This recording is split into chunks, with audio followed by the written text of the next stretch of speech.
Hello and welcome to The Long View with me, Jon Jordan.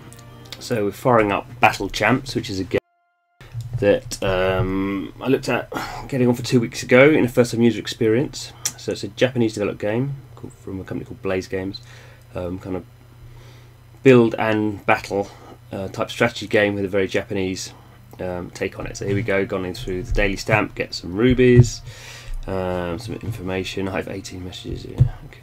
So this is the user interface. You see, pretty complex, a lot going on, and as you can see, I've not really made much progress. So cool stuff about the game. I'm on a big airship. Why Japanese RPG?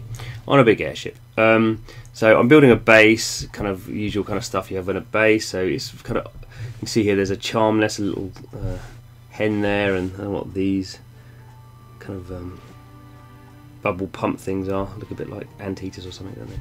So bubbles and charms, and then there's gold and gems. So you see gems, pretty generous really. So how many have I got? I've got almost 10. Well, that's £8. That's certainly over $10 worth. I've actually spent some as well, so I've not spent any money in the game. Game's pretty generous. So the other thing about this game is, see, graphically it's not great. I mean, it's kind of quite cute graphics, but when you zoomed out, it's not really great. And the user interface is not great either. Pretty poor graphically, I think. So the kind of one interesting thing, you have this woman here, Nina. So she's kind of like a hero. As you can see at the bottom, a black swimsuit pack. So a little bit odd, a little bit Japanese. So these are things you can buy in the shop, various odds and ends. And there we have the swimsuit pack. You know, not ridiculous, obviously, but yeah, I mean, I guess very Japanese in terms of that kind of stuff. So what do we do in the game? Well, it's a typical, I mean, let's go and do attack a giant. So let's see. Today's showdown. You see lots of loading, so it's quite a slow game, and as I've come to play it, I've found that quite difficult. Just a bit tedious, and don't see why it should have all this loading stuff. And just the whole thing about the game is a little bit.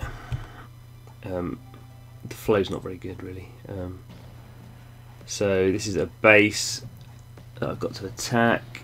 We can see it's basically just a resource base, no weapons on it. So to attack, we use a bit of energy. It's going to go into this connecting thing. Do I borrow a champ? If I want to borrow a champ, it's going to cost me something. Which most games don't do that, so that's a little bit odd. And some of them actually cost hard currency, but I won't borrow anyone. So let's put in my. Let's drop my avatar on. So this is a typical thing, and then we just drop our guys in. You see, they're all rather cutesy, but don't show not very big on the screen. Oh, there's a gun there. I missed that gun. So she's got this. She's just massive. just yeah, not really involved in the. She can't. I don't think she can step over those walls, but just the animation's not very good. She can do a skill. I do the skill. There she does. There's a skill. Whack, whack, whack. Oh, well, these two little people were trapped behind the wall, so that wasn't very good pathfinding. There we go. These guys. So all the different units obviously attack different things, resources, defences, that kind of stuff. So it's destroyed 100% pretty easy, really.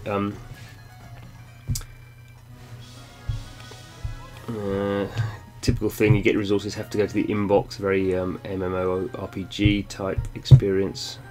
Go back to the airships or battles. I've got some little guys there. So the one different thing about this game is here you can go in, and it has a very RPG. It takes ages to load as well, which really is annoying. There's all this stuff which you can't seem to get rid of. I don't know why that came up. So yeah, you can go into, where are we going to do? Go into champs, and I can. Still don't really understand this terribly well. I mean, it's a typical RPG type training situation. So let's pick who my main chap. So I can, let's put him here, and then I can just use some of these. Oh, he looks quite good. So it's a typical thing. You can just kind of level them up, and then basically when they get to a max, when they're maxed out, you can add a different kind of higher level of star to them. Yeah, keep those ones. So or these ones, get rid of them. So train those. In the cauldron they go. So this is a different kind of what you normally get from leveling up units in a build and battler, where that's more based on the level of buildings, really. So there's Lionel. I mean, the kind of artwork is kind of nice in a way. It's nice here. That kind of artwork, I think, doesn't work out so well in the game. I think in general one of the big problems of the game is graphically it just looks. The component parts look good, but when they're actually in